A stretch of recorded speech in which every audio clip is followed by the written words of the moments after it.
Uhuru, Mariah. Uhuru, comrade. How you doing? I'm all right. How are you? I am fine myself. I'm all right. Good to Yeah, know. We are back at it again. Episode I'm back 16 of at One it Africa Worldview. again. Every week, Well, man. This Monday be coming right back around. Like no time has here passed. we are. Favorite part of the week. You know it. But yeah. I don't know about you, but we're getting real nice weather again in Virginia, and I'm all here for it. Okay, we're like in the 70s.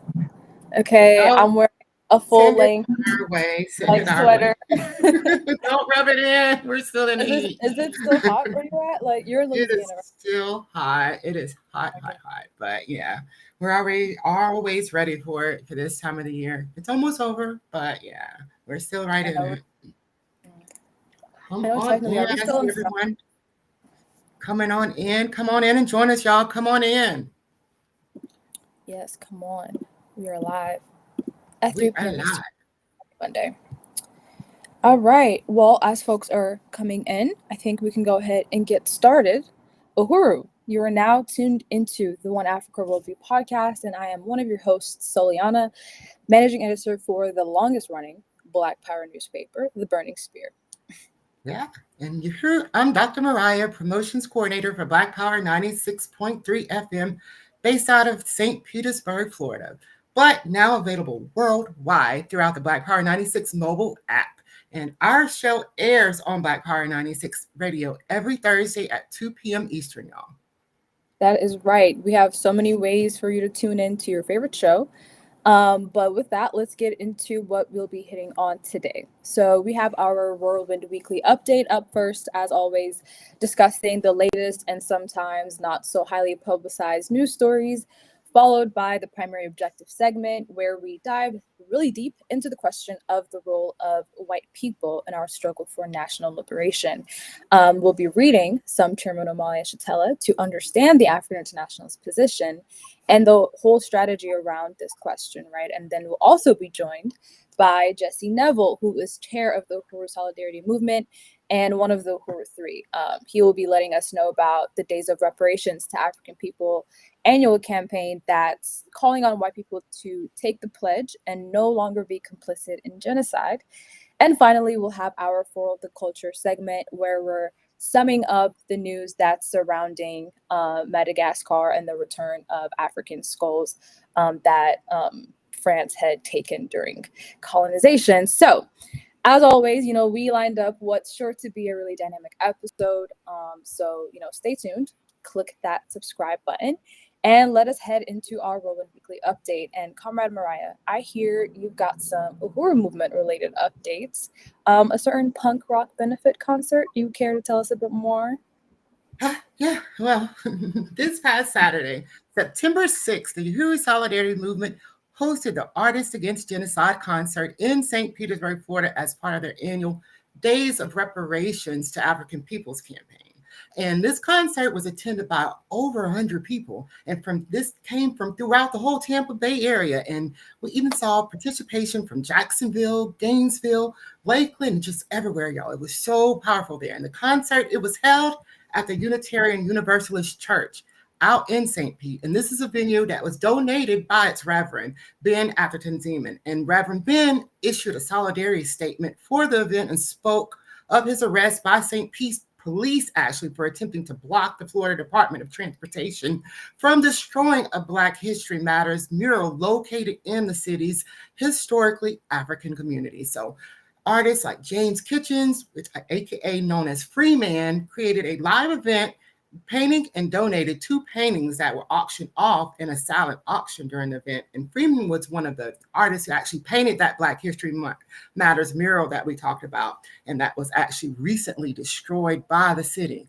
So then we had Sheridan Murphy of the American Indian Movement opened up the event with a statement about the unity between African and indigenous people. He also mentioned that real solidarity with indigenous people must go beyond acknowledging that this land once belonged to them. It must also join along with them in their struggle to reclaim their land. So, yeah, super powerful there. And the African People's Socialist Party Southern Regional Representative Jainabah Lumumba connected the destruction of the Black History's mural to Chairman Omali's removal of the racist mural from City Hall in 1966 and read a speech from the chairman's book, One Africa, One Nation. The party's media director, Akilé, Anai, read a powerful poem to compose reflecting on the 20-year anniversary of Hurricane Katrina and the colonial genocide throughout. And here's actually a clip of her performance. The number of Africans stolen from Africa over the course of the transatlantic slave trade, the amount of us who perished along the route, paving a highway of bones. Now, let's add to that the amount of Taino who are decimated, plus the whole of the indigenous population of the Americas, and let's add in India and China under British domination, opium war victims. Let's add Vietnam to the equation, in addition to the Holocaust of Congo under Belgian King Leopold, and the whole of Africa carved up for the feast of colonial masters. Then there are the lynchings and bombings of Black bodies in the US colony and US designer bombs in Iran, Iraq, Yemen, and Afghanistan, and we cannot forget Palestine, factoring in the amount of Palestinians whom have had to die so that a settler colonizer Israeli could move in, rename, rebrand, redecorate. While we're at it, let's add the death toll from Katrina, the earthquake in Haiti, and all the Black mothers and babies dying at the point of life's beginning. Adding in those of us forcibly removed to lament in US prisons, and our African martyrs, cherished fighters for our liberation. I need a calculator.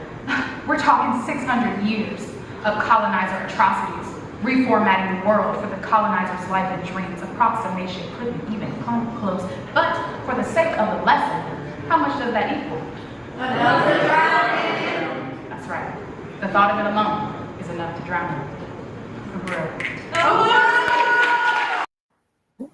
Uhuru, wow, Uhuru. That was the party's media director, but also happened to be our co-host here on One Africa Worldview, Akilé, Anai. Wow, so powerful there. Yeah, well, all of the musicians here just really gave their passionate performances and participated and just made statements of solidarity, came together with just the whole African, Palestinian, indigenous liberation. Poets Rain Christie and Jameer Jenkins actually performed spoken word poetry about the struggle of colonized people to resist the colonizers' attempts to erase them and silence their voices. And three of the band's presents came all the way from Jacksonville, Florida. Dedicated fans of all the artists cheered the performances and just really participated in this political presentation here. And audience members got out of their pews and danced into the music and throughout the evening. So exciting there. And the newly formed Tampa Bay branch of the Uhuru Solidarity Movement did an amazing job coordinating the concert and staffing the event with volunteers from throughout the area there. Black Power 96 station manager Eddie Maltzby gave a passionate presentation calling on attendees to help the benefit meet its fundraising for the Black Star Industries. And leaders of the African People's Socialist Party from throughout the whole Florida area, comrades McKean, Sake, Molina, Kenya, Chukwu, attended to support the event. And here's a list of the artists, all of them whom donated to the performances. We have the Dissenters, we have Tone IE, we have Close Face, Trust, Red Eyes Black Dragon, Eamon Drums, Flag Burner, Tariq Knockout, Rain Christie that we saw there. We have Jameer Jenkins, Akilé Anai, Jainabah Lumumba, Chukwu O, and Paulette Jones. Wow, just a really powerful list there. And these artists and attendees, they thanked the Uhuru Solidarity Movement for the opportunity to take a stand against genocide from South St. Pete to Gaza and express their interest in doing another benefit even in the future. Wow. So several of these artists were also not on the program, attended the event, and they said that they would also like to be a part of any of the future concerts that USM might hold. So what a victory when it comes to this, and salute there to the Uhuru Solidarity Movement for a powerful kickoff to the annual Days of Reparations to African Peoples campaign here. And we'll talk some more about this in our events coming up, but let's keep on with our Whirlwind Weekly recap here and updates on what's happening in Sudan. Comrades, Solyana, what do you have going on for us here? Uhuru, thank you so much for that. I actually did not know over 100 people attended that. So that is really amazing to hear, and seeing all those artists come together really and unite under this powerful message, right? But yeah, shifting gears a little bit, getting a little somber here.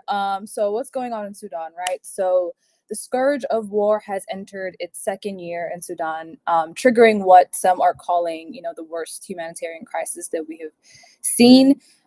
This is, in addition to the September 2nd landslide in the Darfur region of Western Sudan, which actually has a projected fatality of about 1,000 people.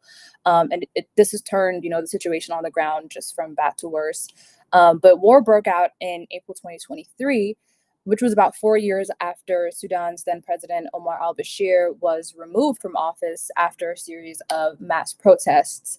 And following al-Bashir's removal, a transnational government, which was led by a civilian president, was put in place. But this was quickly dispensed with by the 2021 coup, which was led by the Sudanese Armed Forces, SAF, and the Rapid Support Forces, also known as the RSF, the latter of which were actually formed to fight al-Bashir's wars against non-Arab groups in Darfur.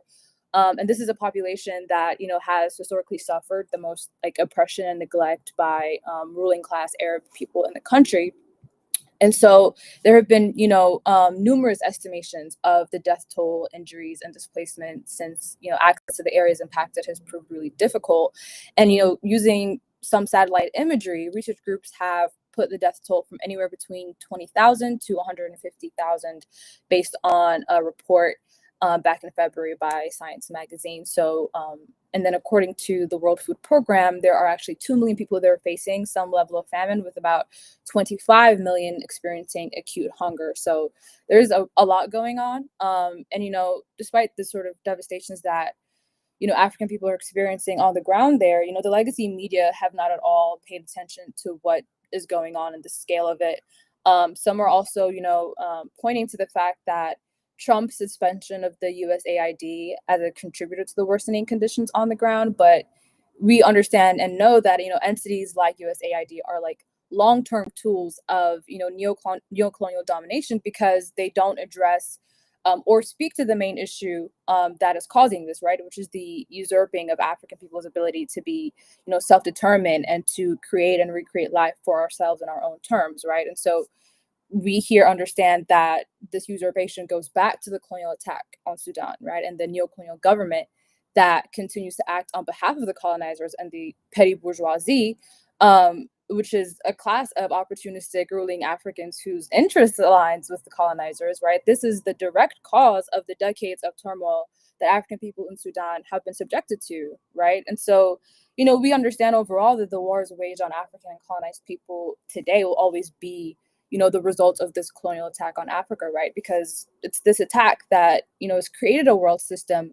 that has in its basis the exploitation of the rich resources of Africa and then the labor of African people, right? It's like this double whammy that we're seeing and experiencing here when we look at Sudan today. So it's always really important to put it under the context of colonialism, because this is, this may be characterized as civil war, but it's a colonial war that's being waged. But yeah, so speaking of, right, this this primary attack, this inseparable, thing that we experience, Mariah, you have something about China. So talk to us a little bit about that. Yeah, definitely want to check out what's going over there in China. But first, we wanted to give a big thank you for tuning in today to Cat Law and for the super chat here. So yeah, thank you for that. And yeah, just looking at China here, it's just really, here we go again. China held this massive 80th anniversary military parade commemorating the end of Japanese occupation and China's emergence as a global power. But what stood out the most wasn't just the scale of this parade, y'all. It's the meaning of the tanks, the missiles, the martial display. What really stood out most was the guest list here. And sitting front and center were representatives from North Korea, Russia, India, Iran, all nations are seen as counterweights, actually, of the United States and Western imperialism. So now some are calling this a sign of a new anti-West, really, even in just an alliance that's forming here of the bunch. And we have to ask the question, what does this mean for African people? So, because whether it's just Washington or Beijing, the African working class must remember that no empire is really our friend. And the growing tension between the US-led West and the China, Russia, Iran bloc is not a fight between good and evil. Y'all, it's actually a fight between competing powers here and within the colonial mode of production in their own interests. And while China projects itself as this global peacemaker and a partner to the global South, this doesn't translate to the transference of independence and power in the hands of the African working class there either. So China's in Africa to fulfill China's interests. And remember, Africa has its seized power to define our own. So, and in Russia, what are we looking at there? While they claim to support African sovereignty, they too are trading weapons, building military bases, and reinforcing their grip in African politics, not to uplift African people, of course, but to gain advantage over the West. And this military parade is not about peace. Y'all, it's best believed it's about power realignment when it comes to that. And if we're not organized, the African nation becomes the battleground again, just like during the Cold War. And even though China, Russia, and the aforementioned present an essential threat to the U.S. global, it's just no matter who among them assumes the place of the U.S., if the African working class doesn't control our land, our resources, and our governments, we will be the ones that's locked out in the same process of producing and reproducing life for someone else. So while the world watches China flex its might with its friends like North Korea, Russia, India, and Iran, it does indeed threaten the all-out domination of the United States and historic colonial powers. We are not choosing between them here. We are choosing African revolution. And when it comes to that, because only through African unity, self-determination, and power in our own hands will we ever be free from being the pawn in someone else's geopolitical chess game here, y'all. And when it comes to the political chess game, Comrade Solyana, do you have an update with what's going on over there in Washington, D.C.?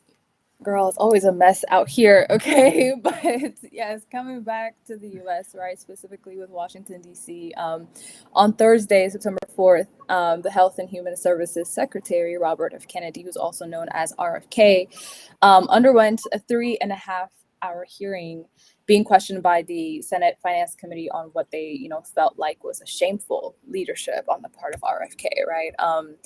Though some Republicans were unsurprisingly throwing softball questions or not directly challenging RFK, the committee was, for the most part, breathing down his neck about, his contradictory positions on the vaccine, his unscrupulous firing of the head of the CDC, as well as his general lack of knowledge when it comes to, the state of the health in the U.S. And particularly, this was a sticking point throughout the trial, how many people died from COVID. And so here we have some notable and frankly really funny moments from the hearing. So first up, we have a clip of RFK talking about how he basically gets more fan mail than Senator Wyden. Then, when Wyden asked him if all the doctors that he hears from are wrong about, the damage that RFK's actions will cause when it comes to vaccine accessibility. So we have a clip just showing that real quick. All over the country, Mr. Secretary, scientists and doctors are saying otherwise. They're all wrong, too. They're all lying, according to you. The scientists and doctors are supporting me all over the country. There is division on opinion. I don't get letters from thousands of people who are not political saying that this set of changes is going to damage American healthcare, and particularly these healthcare agencies, for decades to come. I don't get any letters from people saying, hey, this is going to make a big difference forever. Maybe you're listening to a selective group of people. Well, you get me. Yeah, and I will. Fine. I will tell you what, Senator. I will put my mailbag against your mailbag. When he said, I'll put your mailbag against your mailbag any day, that really got me. Another bizarre moment was also when Senator Warren asked him about, why he fired Susan Menares, who was the, CDC director. And RFK says, well, he asked her if she was a trustworthy person, and she said no, so he fired her. So let's just take a look at that clip real quick. No, I told her that she had to resign because I asked her, are you a trustworthy person? And she said no. So if you had an employee who told you they weren't trustworthy, would you ask them to resign, Senator? So I'm sorry, but this is not what she has said publicly. She has Well, said I'm she not would surprised about reapprove. that. So you're saying she's lying? Yes. Every conversation I had with her, there were Yeah, so filled with moments like this, right? And then about 20 minutes after this, right, sort of as a callback to this moment, New Mexico Senator Ben Ray Lujan was like, maybe someone should have asked you if you're a trustworthy person. So let's take a look at that real quick. or do you want to hear a real answer to your question? Mr. Secretary, you choose to know answers to questions with some colleagues. And with others I'm you willing to tend not give you the know. answer. I'm Maybe willing to someone- give you the Mr. answer. Secretary, someone should have asked you, maybe President Trump should have asked you, are you a trustworthy person? And we should have waited for an answer then. Let's move I on. don't even know what you're talking about. You're talking gibberish. Mr. Secretary, let me speak slowly and clearly so that you can understand me through my New Mexico accent. And then give me a chance to Does answer. this help? Can you understand me? Yes. Appreciate that.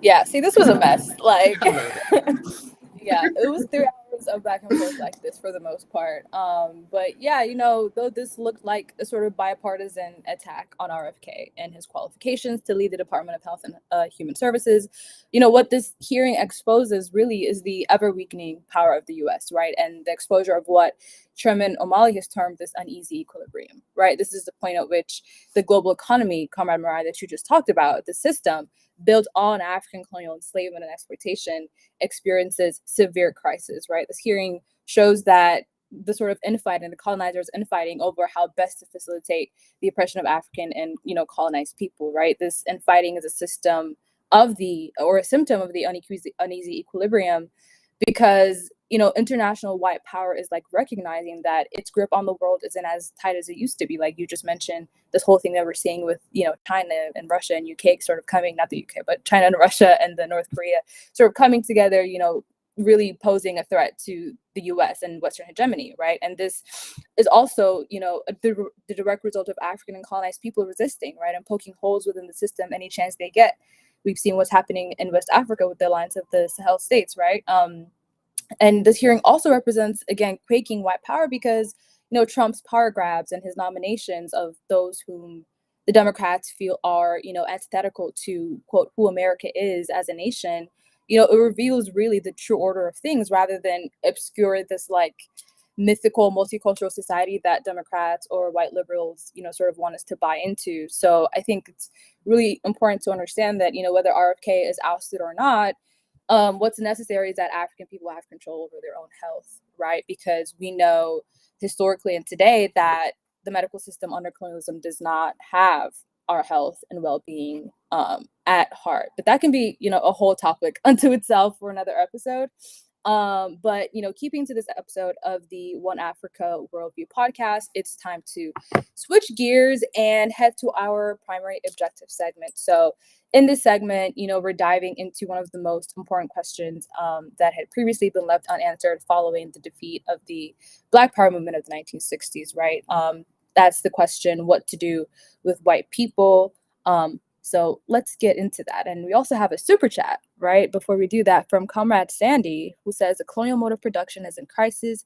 U.S. imperialism is in decline. The road to socialism is painted black. I know that's right. Yeah. And Comrade Sandy also says, salute to Chairman Omali, author of the African Internationalism and leader to us all, including white people. We white people all owe reparations. Wow. Yes. Wow. Thank you, Comrade. Thank you. Yeah, so it just is an important question that we still see some people struggling with today. White people are the colonizers, and they achieved their place in this world on the backs of the rest of us. And they have carried out this unspeakable violence and have betrayed us countless times. We see it happening over and over in our struggle for liberation, y'all. And so what role can they play and should they play? And that is the question. Yeah, absolutely. And, we should obviously start answering this question by, first identifying who white people are and who they aren't. And Chairman Omali dealt with this, right? And he has helped us to understand, obviously, through the theory of African internationalism. At this point, you've heard us mention what African internationalism is on this show, but he helps us understand that yes, white people are the colonizers, that the concept of whiteness didn't exist prior to the colonial assault on the rest of the world, and it's essentially an identity that's forged through rape, theft, and pillage, right? An identity that has them sort of voluntarily isolated from the rest of humanity, and we'll talk about what that means. And despite all of that, though, like, it boils down to the fact that white people are just that, right? They are people. Yeah, and it's true, regardless really just of how we feel about it. It's just really based on when it comes to historical context and just the current culture of violence.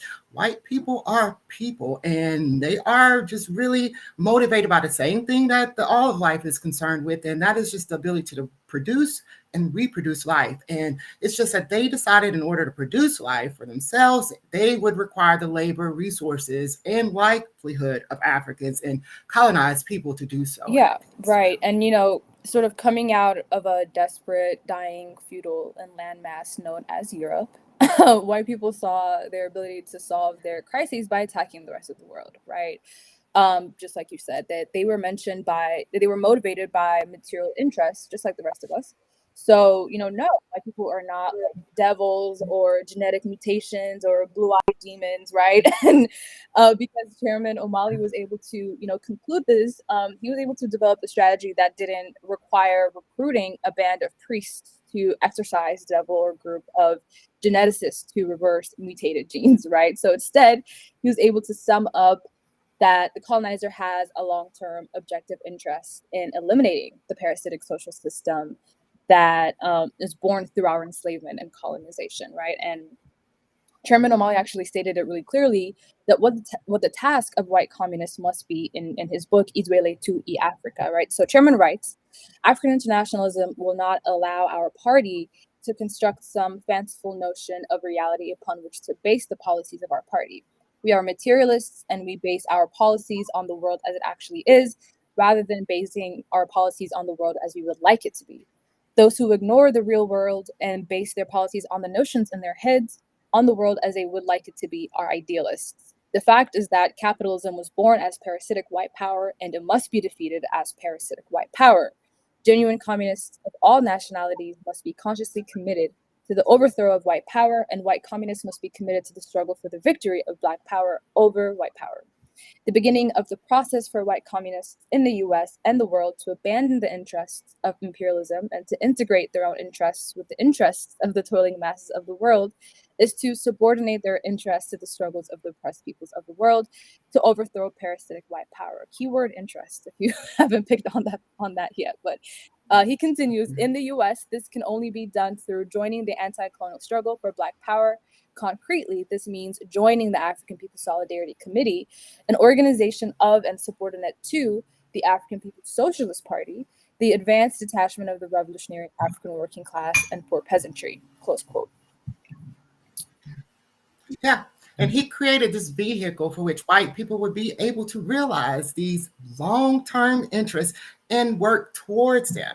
And in a principal way that didn't really negate their whole historical role in our misery and really allows for them to take responsibility for it more than anything. And in 1976, Chairman Omali Yeshitela formed the African People's Solidarity Committee.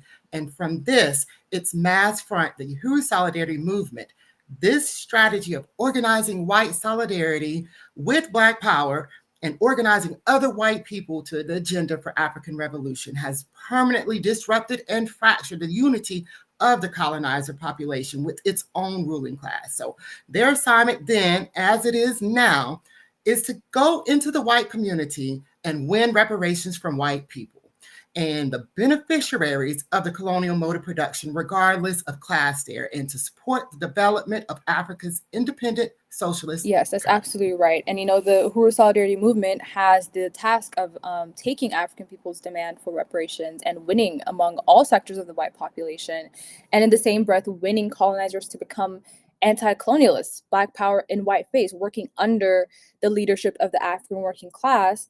in the form of its advanced detachment, as we've said, the African People's Socialist Party, right? So everyone has a stake in joining the African Revolution. And the strategy of the Solidarity Movement was not immediately embraced by the remains of the African liberation movement, but it is a strategy that has been tested and it's been proven really significant in the world, and it can't be denied now when we see the growing masses of white people willing to turn their back on their own ruling class to support the resistance struggles of African, indigenous, and Palestinian and all colonized peoples. Wow, all colonized people. And yeah, so with that, we're so excited to bring on Comrade Jesse Nevel, the chair of the Uhuru Solidarity Movement, appointed by Chairman Omali Yeshitela himself. Comrade Jesse has been part of the Uhuru movement since 2010, y'all, starting out in 4 branches of the Uhuru Solidarity Movement and various events across the state. They're bringing Chairman Omali and African People's Solidarity Committee Chair Penny Hess to speak. He moved to St. Petersburg, Florida, where the party was then headquartered, and in 2017 ran for mayor alongside Akilé Anai for District 6 City Council on a platform calling for unity through reparations in a majority white city, y'all. And it was the first time reparations appeared on an electoral ballot in the United States. He relocated to the party's newest headquarters in St. Louis, Missouri, where the party's Solidarity Center is also located. And in 2022, he was targeted by the U.S. government, and one of those attacked in the July 29, 2022 FBI raids of the Uhuru movement. And he is now famously known as one of the Uhuru Three, alongside Chairman Omali and Penny Hess. And we're excited to bring on Comrade Jesse, who is an example of the success of Chairman Omali's strategy of building white solidarity with Black power. Welcome to the show, Comrade. Uhuru, Comrade Mariah, Comrade Solyana, thank you so much. It's a great honor to be on this show, and this show is incredible. Thank you so much for having me on.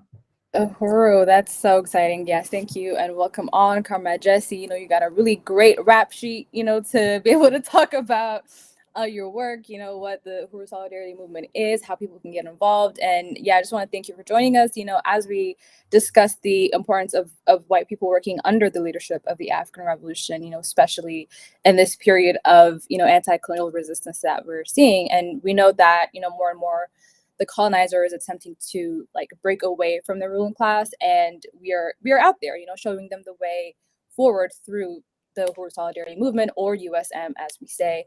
But yeah, so just getting into it, Comrade, can you tell us a little bit why the African People's Socialist Party, found it necessary to form such an organization? Absolutely. And first of all, as always, just want to acknowledge and salute the leadership of Chairman Omali Yeshitela, Deputy Chair Onizane Yeshitela, and the African People's Socialist Party, under whose leadership the African People's Solidarity Committee and the Uhuru Solidarity Movement have the honor to work, and without whose leadership, none of us in the white community would be able to understand any of the things that I'm going to be talking about in this interview. It is the understandings of the chairman as expressed in the Burning Spear newspaper. I just wanted to give a shout out to the latest issue, which I got today, which is very powerful. Without that, we couldn't possibly understand this, because it gives us the ability to see the world through the eyes of the African working class, which is another way of saying to see the truth, to see the world as it really is. So yes, the Uhuru Solidarity Movement, as you mentioned, is the mass organization of the African People's Solidarity Committee, which was formed by Chairman Omali Yeshitela and the African People's Socialist Party almost 50 years ago. Next September, a year from now, it will be the 50-year anniversary of the founding of APSC in 1976. And this was in the period following the military attack, the counterinsurgency war against the African Revolution of the 1960s, and 4 years after the founding of the party, where the chairman made it his express mission to complete the Black Revolution of the 1960s and went to work to solve all of the problems that had been left unresolved following the vicious and brutal U.S. government war against the African liberation movement of the 1960s. And among the many problems that the chairman worked to solve was the problem of white people, the problem of defining the principled relationship, if any, that white people could have to the struggle of African people for national liberation. based on the understanding of Chairman Omali Yeshitela and African internationalism, that white people that we are the colonizers, that we are part of the oppressor nation, and that all white people sit on the pedestal of the enslavement and ongoing colonial oppression of African people, the genocide against the indigenous people of this land, and the theft of their land, and the colonial mode of production around the world that brought wealth and power into the hands of white people who formerly lived as in feudal poverty in the landmass that wasn't even yet known as Europe.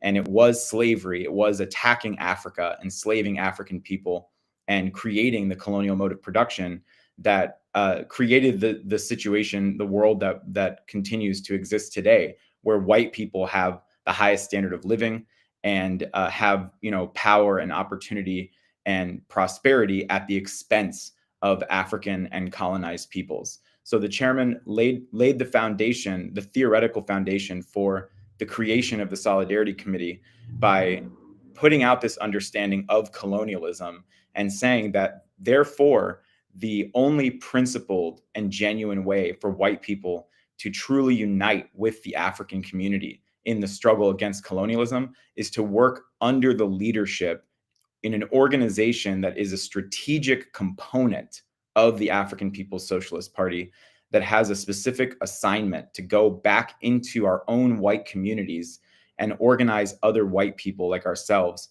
to stand for reparations to African people, to stand for white solidarity with Black power, and to engage in material solidarity, not just to talk about solidarity, but to actually raise resources and turn over those resources towards the work of the African Revolution, not as a stand of charity, not as some kind of so-called favor, but as an expression of reparations to African people, the return of stolen resources, the recognition that all of the wealth and resources that white people have access to are drenched in the blood of Africa and African people. So that was the basis for the creation of the Solidarity Movement, and the Uhuru Solidarity Movement exists now in over 130 cities where white people are joining and organizing under the leadership of the party to build white solidarity with Black power. Wow. Thank you there for that explanation there. And for those of our listeners and our viewers just joining us, we are chatting with Comrade Jesse Nevel, actually the chair of the Uhuru Solidarity Movement. And, just thank you there for that explanation of the organization of the movement there, Comrade Jesse. But when it comes to that, for those that are tuning in and are interested here, can you tell us what are some of the points of unity that the Solidarity members must unite with, and how does that distinguish the Uhuru Solidarity Movement? Definitely. And just quickly, I also wanted to salute Director Akilé, Anai, the director of the party's Department of Agitprop. And yes, I appreciate the opportunity to talk about our principles of unity. As a mass membership-based organization, the Uhuru Solidarity Movement revolves around 3 principles of unity, which really express the essence of who we are as an organization. And this is what every white person who joins the Uhuru Solidarity Movement is saying: I believe in these 3 points, I unite with them, and I'm going to go out and win other white people to unite with them too. The first and most important one is that we are under the leadership of the African People's Socialist Party. And in some ways, that's more than just a principle of unity. It's a self-evident fact of the existence of USM. The party created the Solidarity Movement as the solidarity front of the African Revolution behind enemy lines. And all of the work that we do as USM is under the leadership of and on the timeline and strategy of the African People's Socialist Party.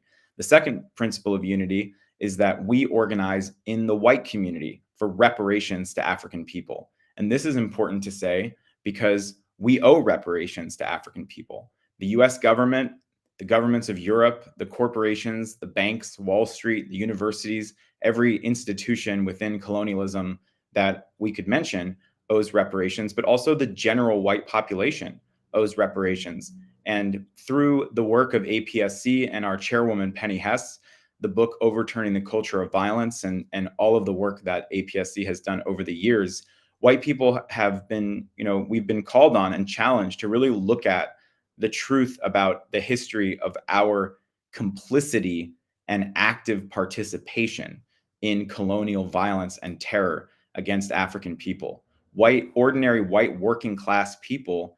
There was no need for the government to tell us to do it. We took it upon ourselves to go out and carry out lynchings and slaughter and massacres and all kinds of, unspeakable violence against African and colonized peoples in order to secure our place on their backs, on the pedestal of their oppression.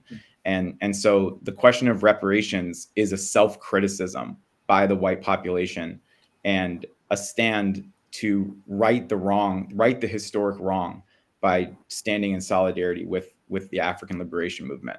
So reparations and organizing in the white community is a principle of unity, because part of the issue that the chairman was addressing in forming the solidarity movement was the tendency by white people, white leftists, to want to go into the African community and attempt to lead African people, quote unquote, or lead from behind, or lead from in front, or lead from somewhere, but still have control over the resources, still have power over setting the terms for how the liberation struggle unfolds. And that's why it's so important that we organize under the party's leadership, and we organize in the white community, because that's where all of the stolen resources of African people are located. And that is our responsibility. And third, finally, our third principle of unity is that we stand in solidarity with African self-determination, which is another way of saying that African people are leading their own struggle, are leading the struggle of all oppressed peoples around the world. And African people have the right to reclaim total power and control over their resources, lives, land, labor, and destinies. And African self-determination, solidarity with African self-determination, is the third and incredibly important principle of unity of USM. Uhuru, wow, thank you so much for really taking us through the history of USM, the principles of unity, and just really delineating what makes the Uhuru Solidarity Movement, APSC, really different, emphasizing the leadership, working under the leadership of the African People's Socialist Party, and the way that it's a strategic partnership, it's a strategic relationship where you're not just talking about the work that you want to be doing, but actually organizing to win, material gains through the form of reparations. So I really appreciate that. And speaking of reparations, can you tell us about the upcoming March for Reparations and National Reparations Conference in St. Louis, Missouri, and what people can expect from that?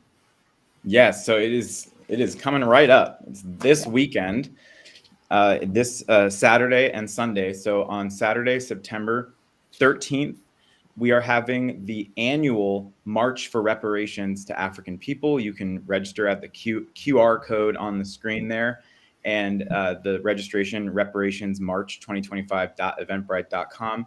And this is a part of an annual campaign, the most important annual campaign that the Solidarity Movement carries out, which is called the Days of Reparations to African People, which is something that is actually mandated by the African People's Socialist Party's constitution for the Solidarity Movement annually to build a massive campaign of fundraising, outreach, recruitment, and political action to win in the deepest and broadest way unity from the white population with the revolutionary anti-colonial demand for reparations to African people, to win white people to see that it's not a question, as the chairman says, of unlearning our racism, ridding ourselves of racist ideas, or convincing ourselves that we've done away with racist ideas in our head. Meanwhile, the actual material, social, political, military, economic system of the colonial mode of production remains intact and nothing changes. It's a struggle for power by African people so that the racist ideas in the minds of white people don't matter, because no white person would have the power to act on those ideas to harm an African person without facing a consequence. So this is what the Days of Reparations is all about. It is a fundraiser to raise $30,000 for the African self-determination programs of Black Star Industries. And it is being carried out by members of USM in cities across the US, including an incredible benefit that was held last night 2 nights ago in St. Petersburg, Florida, and other kinds of organizing happening throughout the country. And I just want to quickly mention that this campaign began in 1979 in San Francisco with the first ever March Against Genocide that was then held every year for decades by the African People's Solidarity Committee. And the slogans that the party through APSC put out, like "No more genocide in our name," became popularized through the work that the party did, and were later echoed through the voice of Aaron Bushnell when he engaged in his act of martyrdom and resistance. His final words included, "I will no longer be complicit in genocide." So in honor of APSC's legacy and in honor of Aaron Bushnell, the theme of the Days of Reparations campaign this year is, "I will no longer be complicit in genocide." And under that theme, under that banner, this Saturday at 1 p.m.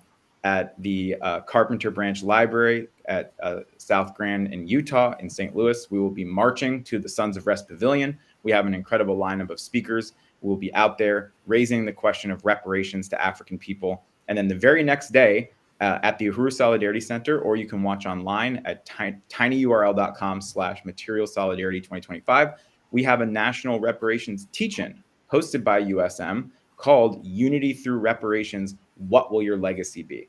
And our keynote speakers include Chairman Omali Yeshitela, the founder and leader of the Uhuru movement. So we're very honored and excited about that, as well as honored to have Deputy Chair Anai Yeshitela on to talk about the work of the party to actually build dual and contending power in the hands of the African working class.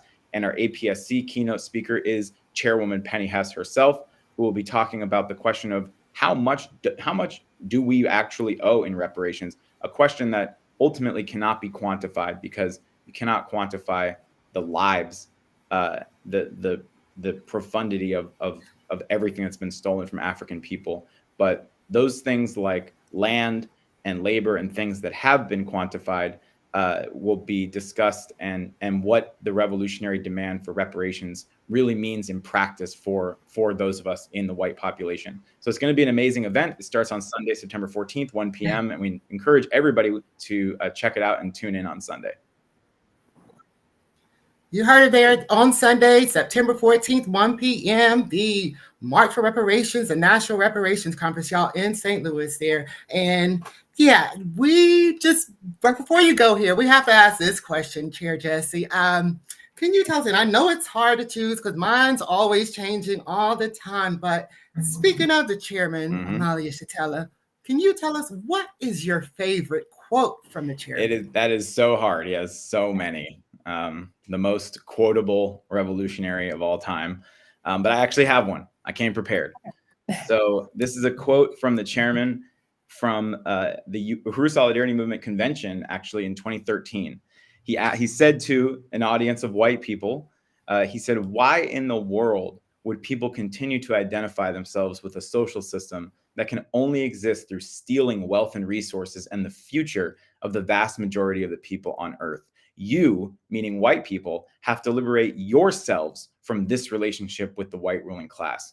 You have to fight for Black power because it is white power responsible for every contradiction people face on earth, responsible for the oppression of white women, white homosexuals, white workers, for the oppression of the vast majority of the people in the world. Everyone else is uniting against white power. It is the responsibility of Europe and you, white people, to join in this struggle." And he called on white people to join the Uhuru Solidarity Movement and build white solidarity with Black power. So I don't think it could be said any better than that. Salute to our leadership, Chairman Omali Yeshitela.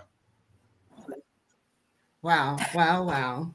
Well, once again, Chair Jesse, we want to thank you for joining us today. And just as always, having you on the show, it's so powerful. And we just look forward to continuing this discussion and this topic more in depth in the future. And just really want to, salute you there.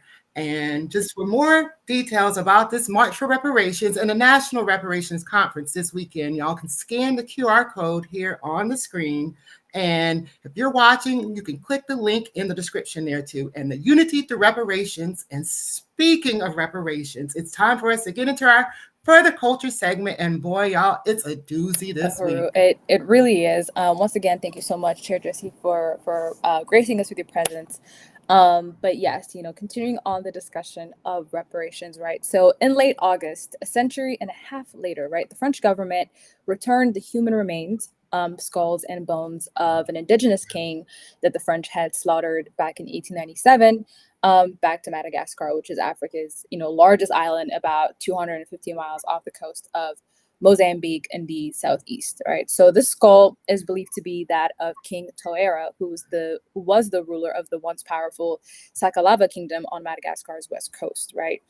And as is custom with colonizers, right, when the French won a battle against the Africans in Madagascar in 1897, they took home with them the skull of a king as a trophy. And, they kept it in the Paris Museum alongside hundreds of other human remains.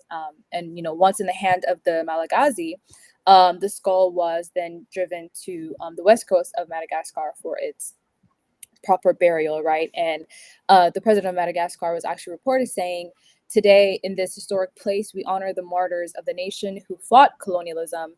The memory of their struggle must rekindle in us the flame of patriotism," unquote. And here's actually a clip of the welcoming ceremony that was held in Antananarivo, which was the capital of Madagascar. So here we have the boxes that have the skulls in them being handed over to the Malagasy, the indigenous group in Madagascar there. And yeah, the skulls, again, they were taken as a trophy, right? And we see them sort of taking it to this vehicle where they will be burying it in the west coast, because the place that it was taken from in Madagascar, because Madagascar is a really big island, comrades.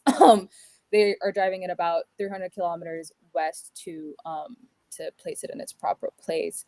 And then the president there was also talking about, it's honoring the martyrs of the nation who fought colonialism. So we see, colonialism in the lexicon of, leaders all across Africa, because, we're coming to understand that this is a world system that has not, ended because, quote unquote, independence happened, right? So just wanted to share that. Wow.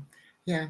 And although it seems like a victory, there still remain thousands of skulls and human remains from all over Africa that are kept in various museums and research institutions all across Europe, y'all. And though some, like France, have passed laws in order to allow the process of restitution, the execution of it, it's really hardly happening there. And as reported actually by the Associated Press, nearly 90% of the sub-Saharan Africans' cultural heritage is located outside the continent, and most of it is being held in European museums and was largely acquired during the colonial conquests of the 19th and 20th centuries. And here's some photos. Yes, thank you, Mariah. So up first we have the skulls of the Ovaherero and Nama people on display in Berlin, Germany.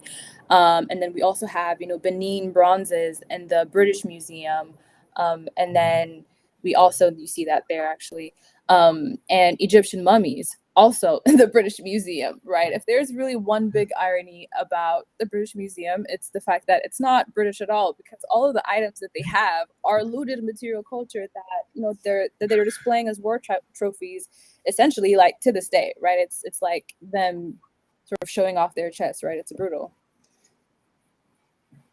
Yeah, I'm white. And this really reminds me of, and we all remember that scene from Black Panther where Michael B. Jordan's character, they just really called out the colonizers for this same exact thing, y'all. And just for example, Belgium holds at least 500 human remains from the Democratic Republic of Congo, Rwanda, and Burundi in its public institutions. And a lot of these were actually removed even after the Belgian government had relinquished its direct hold of Congo. And it actually wasn't until June of 2022 when the Belgians returned the remains of the first Prime Minister, Patrice Lumumba, who was himself killed even in the most gruesome way. And though the return of these human remains to Africa is important and necessary, y'all, what the colonizer will do to us is use this as a distraction from also dealing with economic reparations that is due to African people, and after centuries of colonial exploitation and genocide. Right, that's exactly it, right? We just talked about why reparations is important, why it's necessary, not in just micro forms, but in macro forms as well, right? And one example,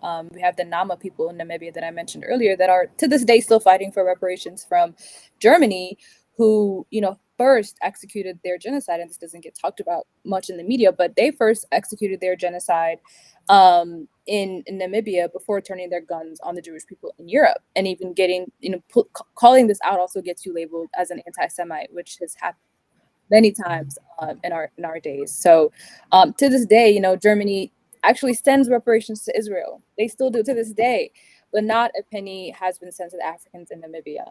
And under Germany's, murderous regime, by the way, the Nama people were decimated by 80%, right? 80, like 80. So this was a Holocaust of its own. So in keeping with, this show's theme, we wanted to raise up the question of reparations, not only in the restitution of cultural items and human remains, but also reparations that is due to African people for not only kickstarting, but also continuing to run this world economic system that we know today. So that is our show. It is time to wrap up, I believe, with Comrade Mariah, right? Yeah. And looking at the announcements that we have here, here we go. And if you're interested in getting connected with the Uhuru movement by way of joining, supporting, or volunteering, here are some upcoming events that you can tap into. So we want you to join the Hands Off Uhuru Fight Back Coalition on Thursday, September 18th at 6 p.m. Central, 7 p.m. Eastern, as the Uhuru 3 legal team lays out the main issues in the recent Uhuru 3 appeal filed in June. The legal team is currently preparing oral arguments for this appeal, which could set historic precedents in the fight to guarantee the exercise of First Amendment rights for all. So also featured will be the update on the case of the Black It's Back Coalition Vice Chair and Hands Off Uhuru member Lisa Davis, who is fighting bogus charges for standing up against the U.S.